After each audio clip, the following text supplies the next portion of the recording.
8 तासांनंतरही वांद्र्यातील आग ही कायम आहे। वांद्र्यात लिंक स्क्वेअर मॉलमध्ये ही आग लागलेली होती। अग्निशमन दलाच्या 20 ते 25 गाड्या या घटनास्थळी दाखल झालेल्या आहेत। आगीत इलेक्ट्रॉनिक वस्तू, कपडे जळून खाक झाल्याची भीती व्यक्त केली जाते।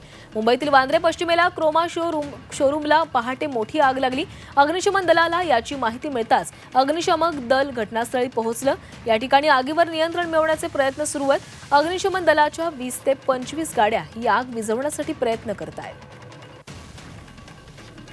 आणि या आगीचा आढावा घेतला आमचे प्रतिनिधी मनोज कुलकर्णी यांनी। वांद्रा पश्चिमेला क्रोमा या ठिकाणी ही आग लागली होती आणि सकाळपासून ही आग लागलेली आहे। अग्निशमक दलाचे जवान जे आहेत ते आगीवर नियंत्रण मिळवण्याचा प्रयत्न करत आहेत, परंतु यामध्ये आपण बघू शकतो की ही आग अजूनही भडकतच असल्याचं पाहायला मिळते। जवळपास 15 ते 20 जे फायर ब्रिगेडचे पंप आहेत ते या ठिकाणी आलेले आहेत आणि ही आग विझवण्याचा प्रयत्न करत आहेत। सुदैवाने यामध्ये आत्तापर्यंत जीवितहानी झाल्याचं कुठेही समोर आलेलं नाही आहे।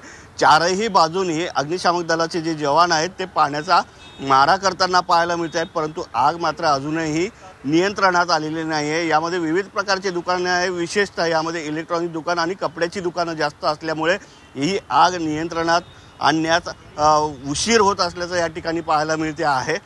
सकाळी 4:30 ते 5 वाजेच्या दरम्यान ही आग लागली होती। अग्निशामक दलाला जेव्हा याची माहिती मिळाली त्यावेळेस अग्निशामक दल या ठिकाणी रवाना झालं होतं, पोहोचलं सुद्धा होतं, परंतु आगीवर नियंत्रण मिळवण्यात अजूनही यश आलेलं नाही आणि पुढच्या काही तासात या आगीवर नियंत्रण मिळवण्यात अग्निशामक दलाला यश येईल असं सांगण्यात येत आहे।